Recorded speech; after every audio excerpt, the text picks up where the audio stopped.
It was a busy afternoon at a trendy city restaurant, where customers bustled about enjoying their meals. Emily, a fiery and outspoken waitress, took pride in her job and had strong opinions about the world around her.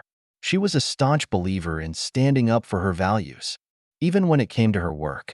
So, when James, a middle-aged man in a crisp suit and a bold red cap, walked in and took a seat, her day took an unexpected turn. The cap instantly caught Emily's attention, and her stomach turned. To her, it wasn't just a hat, it represented ideals she couldn't condone. Without hesitation, she approached James and said, "I'm sorry, sir, but I can't serve you here." Calmly, James responded, "Is that so? And why is that?" What followed would not only shake Emily's world, but also reveal an incredible truth about the man she had just turned away. Before diving into this story of judgment, self-reflection, and redemption, we want to hear from you. Have you ever judged someone before truly knowing them? Share your thoughts in the comments. And don't forget to like, subscribe, and hit the notification bell for more stories that inspire and surprise.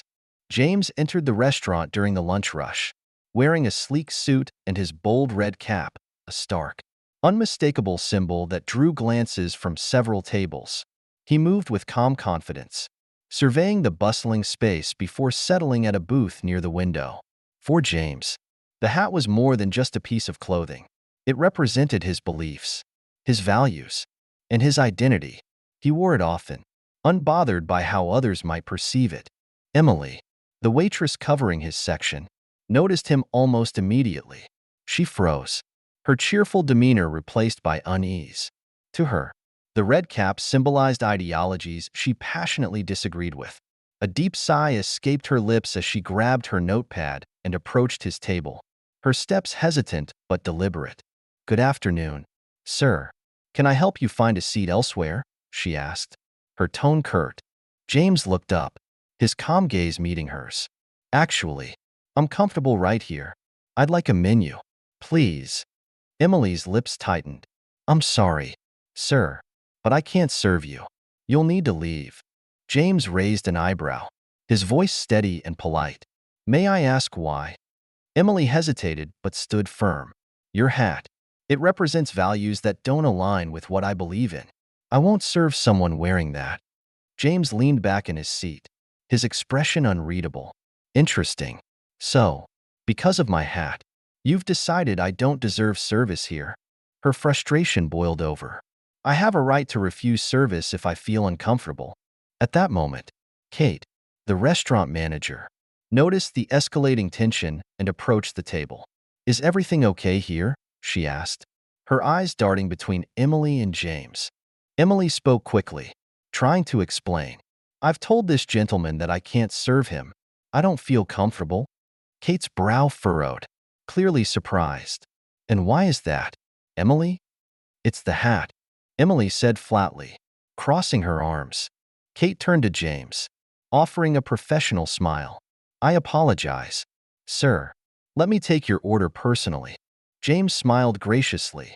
"Thank you. I appreciate that. I'll take the house special and a black coffee." As Kate walked away to place the order, Emily glared after her, feeling betrayed. She muttered under her breath but returned to her other tables, her frustration simmering. Meanwhile, James sat quietly, observing everything but saying nothing. When Kate returned with James' order, she addressed him respectfully. "If there's anything else you need, sir, please don't hesitate to let me know." James nodded. "Thank you. It's rare to see someone handle a situation like this with professionalism." Kate hesitated, confused by the remark, but smiled. "We aim to make every guest feel welcome." James left shortly after finishing his meal, leaving a generous tip for Kate. As he exited the restaurant, Emily caught sight of him walking away, her annoyance still palpable. What she didn't realize was that James wasn't just any customer. The next day would reveal a truth that would shake the foundations of her perspective and her career.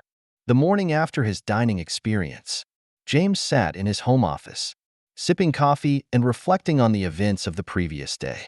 Despite the disrespect shown by Emily, he felt calm, determined not to react out of anger but to address the issue constructively. He pulled out his phone and dialed the restaurant's main line. Kate, the manager, picked up, her tone professional and polite. Thank you for calling Bright Horizons Bistro. This is Kate speaking. How can I help you? Good morning, Kate, James said in his measured tone. This is James Harper. I dined at your restaurant yesterday, and I'd like to discuss an experience I had. Kate immediately recognized his voice. Oh, Mr. Harper. Yes, I remember you. I hope everything was satisfactory with your meal. The food was excellent. Thank you, James replied. But I'd like to address the behavior of one of your staff members, Emily. I believe her name is. Kate's tone grew more cautious. I see. Please go on.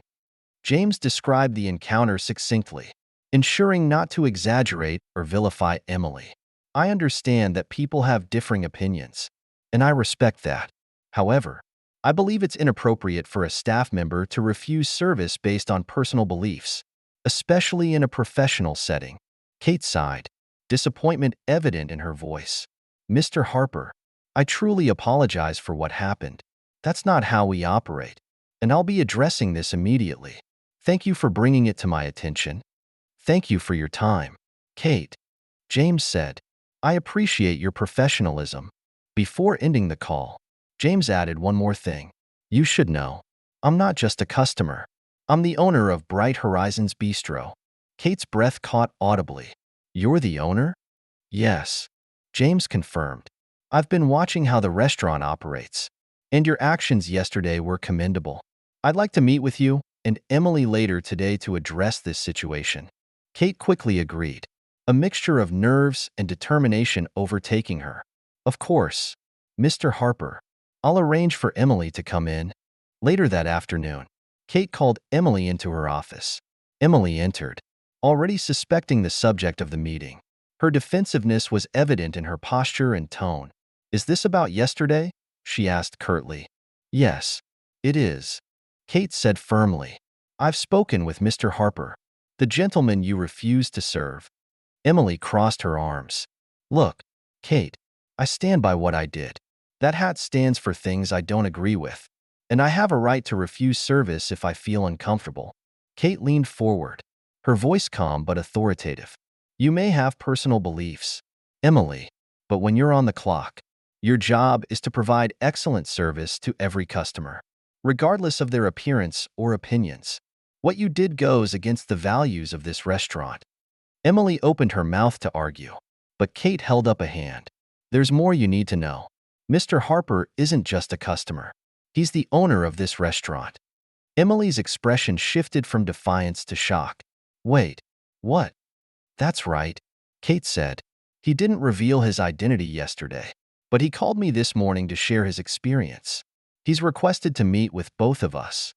Emily's face paled as she processed the revelation. He's the owner, and he wants to meet with me? Yes, Kate confirmed. He'll be here shortly. I suggest you prepare yourself for the discussion. When James arrived, the atmosphere in the restaurant office was tense. Kate greeted him warmly and led him to her office, where Emily was waiting. She stood stiffly, her discomfort evident. James entered with a composed demeanor, his calm gaze settling on Emily. Good afternoon, he said, his tone neutral. Good afternoon, Mr. Harper, Kate replied. Emily muttered a quiet greeting. Avoiding eye contact, James sat down, folding his hands on the table. Emily, I wanted to meet with you directly to discuss yesterday's incident. I'd like to understand your perspective. Emily hesitated before speaking. I felt uncomfortable serving you because of the hat you were wearing. It represents values I disagree with, and I felt I had the right to refuse service. James nodded, his expression thoughtful. I see. And do you think it's fair to judge someone solely based on an article of clothing? Emily fidgeted, struggling to respond. It's not just the clothing, it's what it stands for. And do you know me personally? Do you know what I, as an individual, stand for? James asked, his voice firm but not unkind. Emily looked down. No, I don't. James continued. Emily, I respect your right to hold personal beliefs, but in a professional setting, we must treat everyone with respect. regardless of our differences. Your actions yesterday didn't just affect me. They could have harmed the reputation of this restaurant. Emily's voice was barely audible. I understand. James took a deep breath. I've decided not to terminate your employment. However, I believe some time away will help you reflect on the importance of professionalism and respect. Effective immediately. You're being laid off for 2 weeks. Emily's eyes widened, and her voice cracked. Laid off? Yes. James said, this is not a punishment but an opportunity for you to consider how your actions impact others and the workplace. Kate nodded in agreement. Emily, I hope you use this time to reflect. We value you as an employee, but this situation needs to be addressed. Emily's face flushed with a mixture of embarrassment and relief. I understand. Thank you for giving me another chance. James stood, offering a faint smile. Everyone deserves a second chance. I hope you'll make the most of it. As James left the office, Emily sat quietly, her emotions a whirlwind of regret and determination. She knew she had to use the next 2 weeks to grow and prove she was worthy of the opportunity James had given her.